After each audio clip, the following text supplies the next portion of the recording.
नमस्ते। एबॉर्शन जब करते हैं या तैयार होते हैं तो हम कितना बड़ा अपराध करने को जा रहे हैं वो मैं बता रहा था। कुदरत ने बहुत विश्वास रखकर कोई एक आत्मा को आपके यहाँ भेजा होता है गर्भ में। हो सकता है वो बहुत महान हो सकता है वो बहुत आशा अपेक्षा लेकर आया हो आपके पास, हो सकता है वो योग भ्रष्ट जीव हो पूर्व का। आपको एक्सीडेंटली भी गर्भ रह गया हो तो भी वो गर्भ ने आपके प्रति जो आसक्ति बनाई होती है, आपके प्रति जो संवेदना बनाई होती है, आपके प्रति जो अभेद बनाया होता है, आपके प्रति जो एकता बनाई होती है, उसका विश्व माता ही होता है। वो भगवान को नहीं जानता है, सगे वाले को नहीं जानता है, पिता तक को नहीं जानता है किसके शुक्र से वो पैदा हुआ है, लेकिन उसकी सब कुछ माता है। पूर्ण प्रेममय स्वरूप वो माता को गिनता है। उसके जीवन में 90% संवेदना होती है, 10% उसका आहार होता है। अब वो संवेदना से माता से जुड़ता है।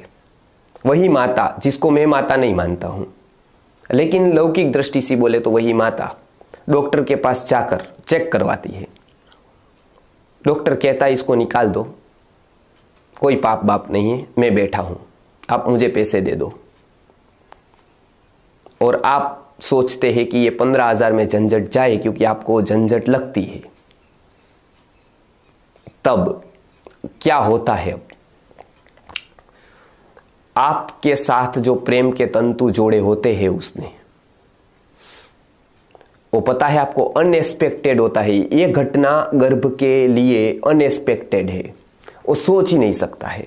मानो आप मैं इधर शिविर में आपको बुलाऊं कि आप शिविर में आओ, मैं आपको ज्ञान दूंगा, सिखाऊंगा गर्भ संस्कार का और सब कुछ मुझे चाहिए। सुवर्ण का वगैरह एक विधि में उपयोग होगा, आप सुवर्ण वगैरह लेकर आइए घर से, थोड़ा पैसा भी लेकर आइए, सब कुछ लेकर आइए। और आप आते हैं सब कुछ लेकर, चेकबुक भी लेकर आते सब कुछ। फिर मैं एक AK-47 लेकर आपके सामने खड़ा ले जाऊँ, 5-10 लोगों को कर दूँ कि इस सबको बंदी बना लो और चलो। आपका मन क्या अनुभव करेगा मेरे विषय पर, आप विचार करिए। मैं AK-47 लेकर आपके सामने बैठ जाऊँ कि अब आपकी ही मैं राह देख रहा था, चलो आ जाओ बच्चों, और मैं लूट लूँ आपको। चलो मैं 500 रुपये मांगता हूँ, वो अनएक्सपेक्टेड नहीं है आपके बारे में, आपके लिए, क्योंकि वो आपको पता है कि भाई ये जरूरत होगी तो मांगते होंगे, 1-2 हज़ार मांगते होंगे। ठीक है, हम तो नहीं मांगते, लेकिन मैं उदाहरण दे रहा हूं। लेकिन मैं AK-47 लेकर आपके पास आ जाऊं तो आपको गर्भ संस्कार, गर्भ विज्ञान सबके प्रति एक क्षण में श्रद्धा उठ जाएगी। मेरे जितना भी मैंने ज्ञान दिया है वो फू करके एक क्षण में चला जाएगा। आज तक पूरी इमारत जो श्रद्धा की बंधी है वो एक क्षण में टूट जाएगी आपकी। ये सालों लगे हैं इसको बांधने के लिए। इसको बांधने के लिए मैंने न जाने कितने प्रवचन किए हैं आपके सामने, कितनी कितनी अवस्थाओं में किए हैं, बारिश में किए हैं, ठंड में किए हैं, गर्मियों में किए हैं, तैयारी करके किए हैं, गुरु जी के पास बैठ बैठ कर लिख लिख कर आपके तक पहुंचाया है सब कुछ। वो सारा कितनी देर लगती है टूटने में? मेरा एक वर्तन ये सब गिरा देगा। ये वास्तविकता है। बच्चे के बारे में ले, गर्भ में बच्चा आता है, कितनी आशाएं, कितनी अपेक्षाएं, कितने नए जीवन की उम्मीदें लेकर वो आपके पास आता है। और वो आप एक गोली से, एक इंजेक्शन से, एक कोई मेथड से आप उसके कटके करती हो और उसको निकालती हो। और शब्द क्या उपयोग करते हैं? निकाल दिया, जैसे कचरा निकाला हो। निकाला नहीं, मारा है आपने हत्या की है उसकी। और ये निर्मम हत्या की जैसी और कोई हत्या मैं नहीं मानता हूं। चोर तो चलो मारता है, और कोई मारता है, खूनी मानता है, तो वो तो अपने दुश्मन को मारता है। कुछ तो उसकी गलती होती है, 5-10% तो सामने वाले की, चलो न माने 100% है, 5-10% तो होती है। परस्पर विरोध तो होता है, कुछ तो गलती होती है 1% भी, लेकिन इसकी तो 1% भी गलती नहीं है। आप खूनी से भी गए बीते हो यदि ऐसा करते। आतंकी भी मारता है तो उसको जनून चढ़ाया जाता है किसी, और वो जनून में आकर मारता है। तो माना जाता है कि इसके धर्म के नाम पर, किसी और के नाम पर जुनून चढ़ाया गया और वो पागलपन की अवस्था में उसको किसी ने मार दिया। आतंकवादी भी अच्छा है आपसे यदि आप भ्रूण हत्या करते हैं।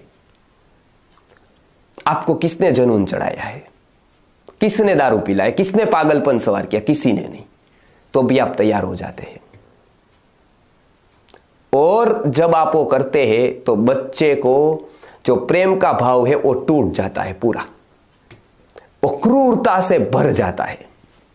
अनएक्सपेक्टेड कृत्य है। जैसे मैंने बताया, मैं AK-47 लेकर बैठ जाऊं शिविर में, आप आइए और मैं आपको लूट लूं पूरा, उससे भी ज्यादा घातक कृत्य यह है कि आप उसको निकाल देते हैं। उससे तो कई गुना ज्यादा घातक। उसका मैं उदाहरण नहीं दे पाता हूं, इसके लिए मैं ऐसा उदाहरण देता हूं आपको। और वो आप कर रहे हैं अभी, और एक दो नहीं हजारों लोग कर रहे हैं आज भारत देश में। और उसका न किसी को अफसोस है, न किसी को कोई परवाह है, न किसी को इसके ऊपर कुछ बोलना है, नहीं किसी को ज्ञान है इसका, नहीं को ध्यान है। क्योंकि उसको कोई फर्क नहीं पड़ता है, उससे कोई दान नहीं आएगा, उससे आप जैसे लोग कुछ लेंगे नहीं, उससे उसके जैसे प्रवचन सुनेंगे नहीं आप। यह वास्तविकता है। और यदि आपने ऐसा किया तो पता है क्या परिणाम होता है? बच्चे जो भ्रूण की हत्या की आपने, अब वो प्रेम नहीं रख सकता है, उसका प्रेम का भाव टूटता है। अब जन्मों जन्मों तक वो प्रेम नहीं कर पाता है किसी को, आतंकी जैसा क्रूर बन जाता है। उसके लिए अब चला गया सब कुछ, क्योंकि सगी मां ने उसके कटके करा दिए, उसके काट काट कर उसको निकाल दिया। जिसके प्रति बहुत आकांक्षा थी, बहुत अपेक्षाएं थी, बहुत उम्मीदें थी, वही मां ने ये नतीजा निकाला। और फिर कुदरत आपसे रूठ जाती है। ये सोच लेती है कि ये आदमी काम का नहीं है, इसको गर्भ नहीं रखना देना चाहिए। अब किसी ने कोई एक बिल्डिंग का एक मंजिला तैयार किया हो और कोई बुलडोजर आकर उसको तुरंत गिरा दे, क्या बीतती है उसके ऊपर? एक सामान्य रीत से एक बिल्डिंग को गिरा दे जो भौतिक है, निर्जीव है, तो भी कितना दुख होता है। तो आप विचार करो, वो स्ट्रक्चर पूरा सजीव है, उसका रोआ रोआ, उसका कोश कोश सजीव है, उसको आप गिराते हैं। बिल्डिंग गिराने से कई गुना ज्यादा पाप है, और वो आप करते हैं। और वो किसी और के साथ करते तो भी समझा जाता, आप अपने के साथ ये कर रहे हैं। कैसे अब वो गर्भ रहेगा दूसरी बार? और कुदरत ये क्यों रखेगी? फिर हमारे पास आते हैं कि इनफर्टिलिटी के प्रॉब्लम है हमको। अब हमको विचार करना है कि आपको इसकी दवाई देनी है या नहीं देनी है। संस्कृत आर्य गुरुकुलम क्या केवल दवाई बेचता है? उसको ऐसे चाहिए ग्राहक कि आप ग्राहक बन जाओ, चलो हम दवाई देंगे, आप करते रहो ऐसे काम। हम स्पष्ट मना करते हैं। और भारत की एकमात्र कंपनी होगी कि कोई एबॉर्शन करवाता है तो उसके पास करोड़ों रुपया दे तो भी दवाई नहीं मिलती। आप दूसरी दिखा दो कंपनी। आप हमारी बार बार पूछते हो ना, व्यापार क्यों करते हैं, वो क्यों करते हैं, च्यवनप्राश क्यों बनाते हैं? आप सुन लो, ये सुनो, ये क्या करते हैं, हमारे सिद्धांत क्या है वो सुनो पहले, वो समझो। आपका मन यदि समझ पाता हो तो वो स्थिति में भी नहीं रहा है आपका मन ये सत्य समझने, ये सब विचार करने के लिए। ये दुख की बात है। भारत का मानस आज ये स्तर का नहीं है। तो कोई दिखा दो। आज हमको पता चलता है जब किसी ने ऑपरेशन करवाया है, दूसरी बार गुरुकुल की दवाई उसके लिए बंद हो जाती है। पापी से पापी हम उसको गिनते हैं जब तक वो प्रायश्चित नहीं कर लेता है, क्योंकि ये गुरुकुल की जिम्मेदारी है जगाने की। तो आप भी ज्यादा से ज्यादा लोगों को जगाए। एक जन्म में नहीं, जन्म जन्म तक आतंकी बनाने से रोके उसको।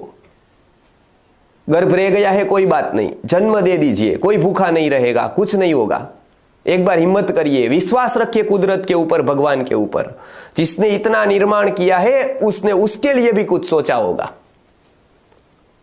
आप एक बार करके देखिए, उसके ऊपर नहीं हमारे ऊपर करिए, हम उसको स्वीकार कर लेंगे, दत्तक ले लेंगे उसको। आप नाम नंबर ले लीजिए हमारा, जन्म के बाद हमको पहुंचा दीजिए। गुरुजी ने व्यवस्था रखी थी और आज भी रखी है, आप हमको दे सकते हैं अपने बेटे बेटी कोई भी। इसलिए तो हम ये सब कुछ कर रहे हैं। लेकिन उसको जन्म दीजिए, उसको जन्म के बिना ही उसको कचरे टोपली में मत डाल दीजिए। वो आपका खून है, आपके अंश है वो। तो ये प्रश्न आपने पूछा, सबके लिए उपयोगी है, इसके लिए मैंने जवाब दिया। वो जीव है, वो पहले क्षण से जीव है।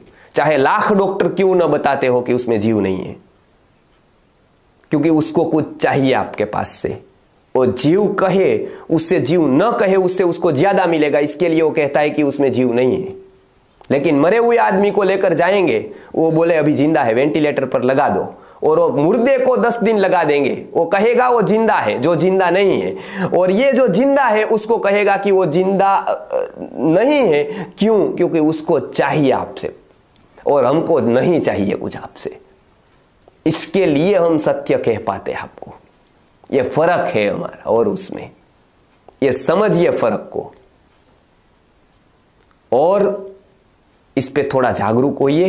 ये आपके आत्मा के विकास की बात है और ये बहुत गंभीर बात है। आप उसको ज्यादा से ज्यादा लोगों तक पहुंचाकर, जो आत्माएं यहां पर जन्म लेने को तैयार है, उसमें हो सकती है बहुत बड़ी बड़ी आत्माएं हो, दिव्य आत्माएं हो, उसके प्रति तो कम से कम इतनी क्रूरता बंद कर दे। उसको जन्म तक आप यात्रा करवा दीजिए, आपका काम पूरा हो गया। बाकी के सब हमारी जैसी संस्थाएं वो कर देगी। विश्वास रखिए, भारत देश आज इतना तो कंगाल नहीं हुआ है, इतना तो करुणा से विहीन नहीं हो गया है कि इसकी आज व्यवस्था नहीं हो सकती है। इसकी आज हम व्यवस्था करते। कोई नहीं मिला, आप हमको बता दीजिए, आपका नाम गुप्त रखकर हम उसकी परवरिश करेंगे।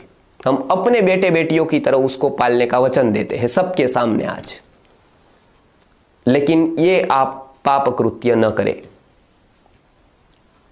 इसकी समझ आज लीजिए ये वीडियो से, और औरों को भी जगाइए, औरों को भी ये फॉरवर्ड कीजिए ताकि लाखों लोग इससे बच पाए। जो दिव्य आत्माएं और आत्माएं यहाँ जन्म लेने के लिए एक अवसर पाया है, वो अवसर को आप सार्थक करिए। नमस्कार।